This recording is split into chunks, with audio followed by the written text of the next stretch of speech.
summertime of last year, so summertime of 2021, Mark Johnson and I were having a conversation.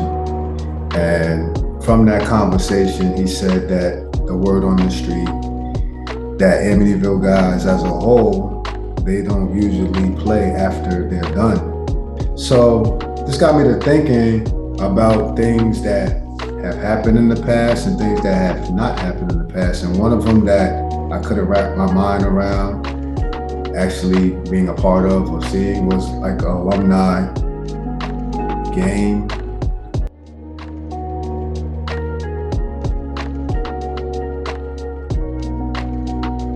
I reminded him of something that he brought up a couple years back on Facebook and said, hey, we should all get the guys back. So he kind of put that out there. So shout out to Mark Johnson, class of 05.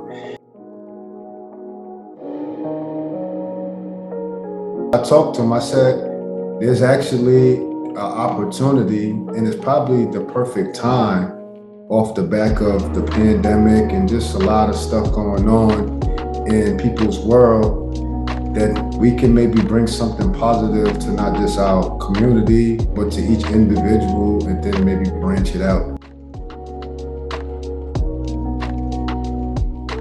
So it came real the next day. Really, it was just like, all right, how are we gonna do it? I think that was more of the thing was, how are we gonna do it? How big are we going to try to make this event that's realistic?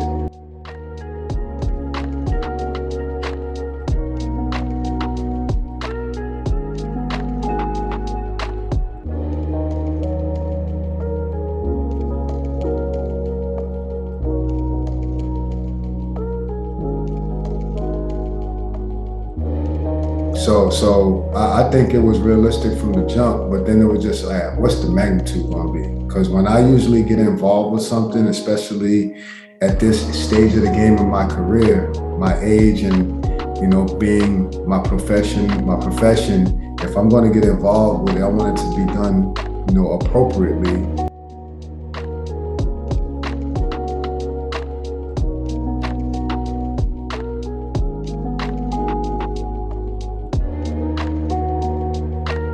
I think the toughest thing inside of this is being able to get everyone on the same page, because I know what I'm thinking and each individual knows what they're thinking. But how do we put the ideas, and like you said earlier, how do we make them real?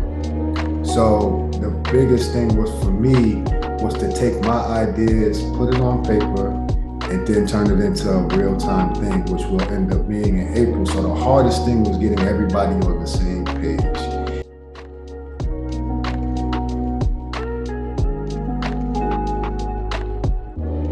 And the reason why that's tough is because everybody's in their own world.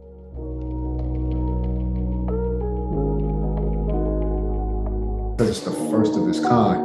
So that was the hardest thing, and that's been the toughest thing, is dealing with the personalities and then also dealing with the egos, because we are all, former athletes, and some are still current athletes.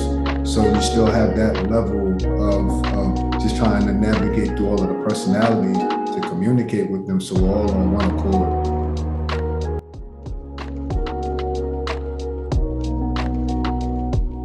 I think first of all, that what I had to do was try to take my ego out of it from the jump, right?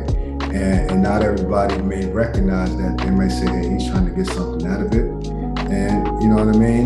That rightfully so, because more times than not, people are trying to get something out of it.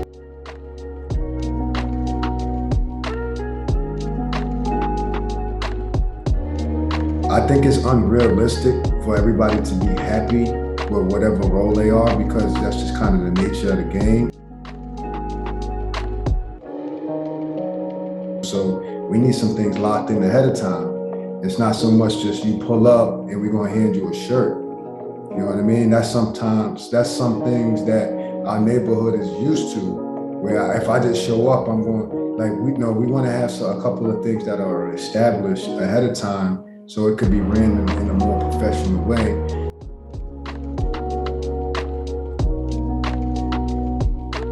About the draft, I think the idea came from how they've been doing the NBA All-Star game. as lately. You know, they're taking a captain, and it makes it very, very unique, but it also makes it very familiar. That's the word. Very familiar.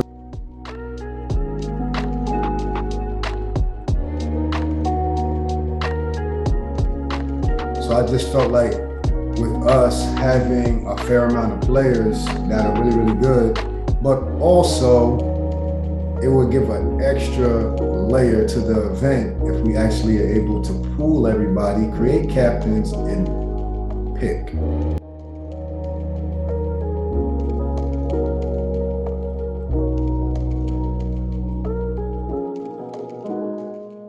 I just felt like if we can have somewhere around between 7 and 10 players will be ideal, because we're playing a tournament.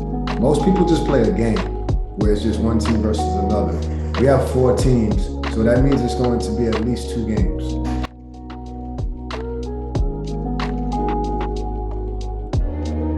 The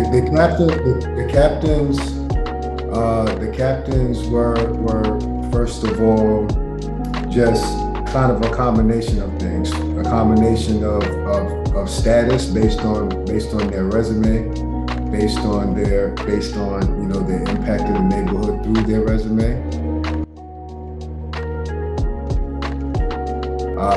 A lot of alumni games, they kind of turn into like a charity game, kind of like a glorified open run. And we would like for it to be a bit more intense than that.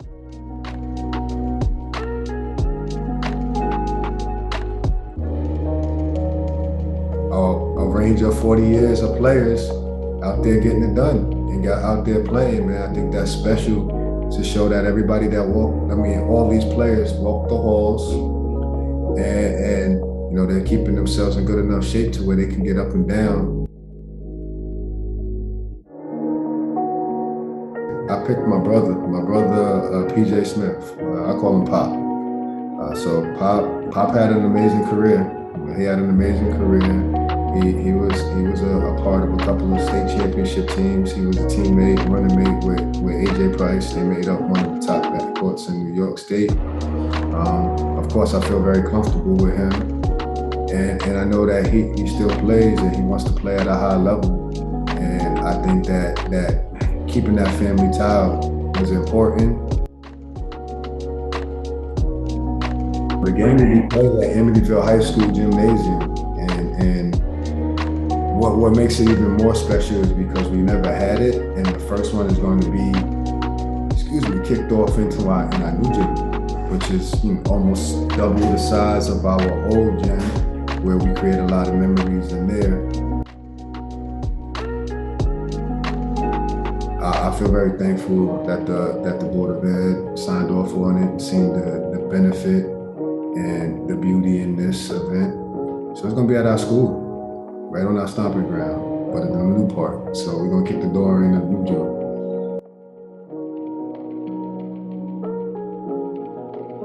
I created a Facebook page called Long Live Amityville.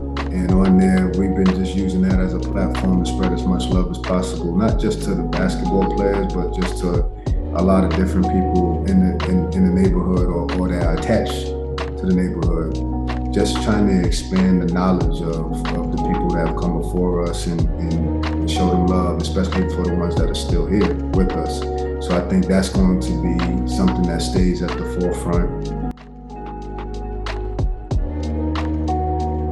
So hopefully we can go in there cruising, you know what I mean? Not scrambling, where I've been a part of things or I've witnessed things where you're scrambling. And that's something that I don't really want to do, and I'm hoping that we don't do that. So that's gonna be at the forefront as well. I'm trying to make sure that I'm locking in to where we can just be doing some dry rehearsals going in for this beautiful event. I'm outside. I'm really outside the time zone. You know what I mean? So I really wanted to put myself at the face of this, not for selfish purposes, but just because I know how I operate.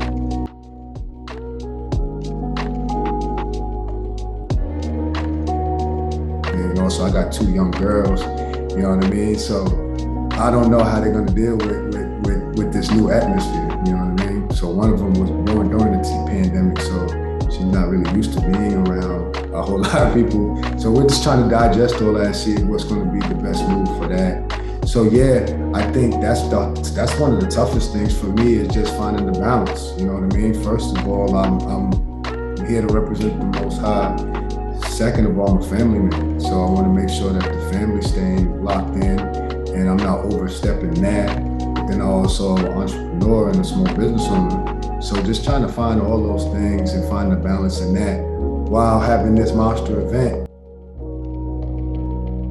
It is. It's a lot. It's been tough. It's been tough. But I feel like I'm built for it, and I'm happy that I'm doing it, and I'm happy to see that it is going in the right direction.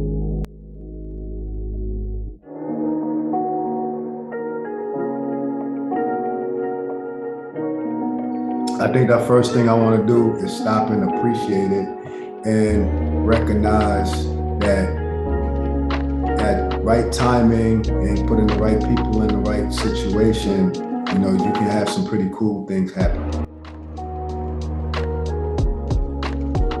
Have them there and hopefully see a lot of smiling faces, and seeing that networking and the pictures being taken, just being able to soak that in and be a part of that in real time is the first thing that I would like to see, because it'll be like, man, have that experience of putting something like that together be a part of my toolbox now, because I don't know when I might need that again. I don't know what the Lord has for me as far as, am I going to put on another monster event like that, whether it be here in Texas or anywhere else.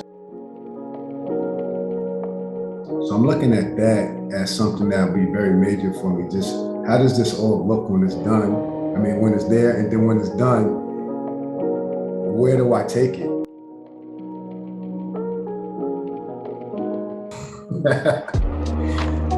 I plan on being ready. I think that's one thing that anybody knows about me, especially as an adult. You know what I mean? I've learned to humble myself in a lot of departments. And one thing that is important to me is to stay ready for whatever it is.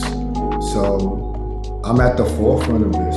So I feel like it's important for me to be ready. Now, my first thing is just go out there, because you are family, man, don't get hurt. You know what I mean?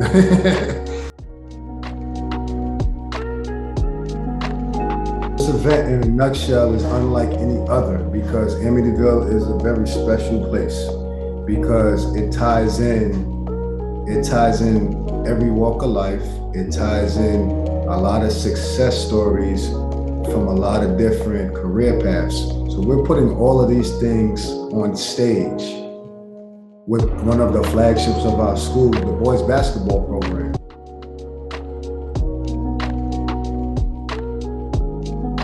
That you've seen on television, seen in the newspaper, you're gonna see these guys as men. You're gonna see these guys as men, as dignified men, coming back, and we're not just playing the game, but we're representing what comes out of this neighborhood. And then at the same time, we're gonna bring another pillar who is in another demographic, Mr. Jack Agostino. We will be highlighting him at the same time.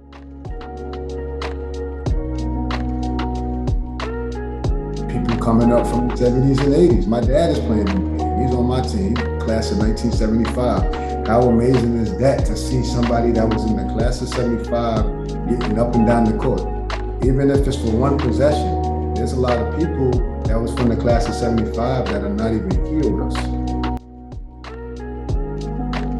Humble yourself enough to put others first, but also be strong enough to stand firm when you need to stand firm. So be kind, but don't be weak.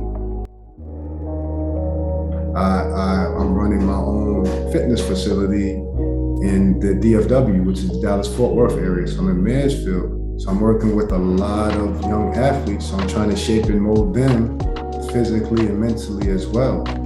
So I try to pour my experiences and all the things that I've learned from other people's experiences and pay it forward. I'm somebody that's wearing a lot of different hats, that's doing things that he knows what he's doing, but also doing a whole lot of things that he don't know, that he doesn't know what he's doing. So with that being said, I would like to say thank you to my guy, Mark Johnson, who's been kind of like my main partner. I would like to say thank you to April Smith for helping me write up some proposals and everything like that. And I would like to say thank you to the town of Babylon, Miss Jerry Compatello. I would like to say thank you to the mayor, Dennis Sears.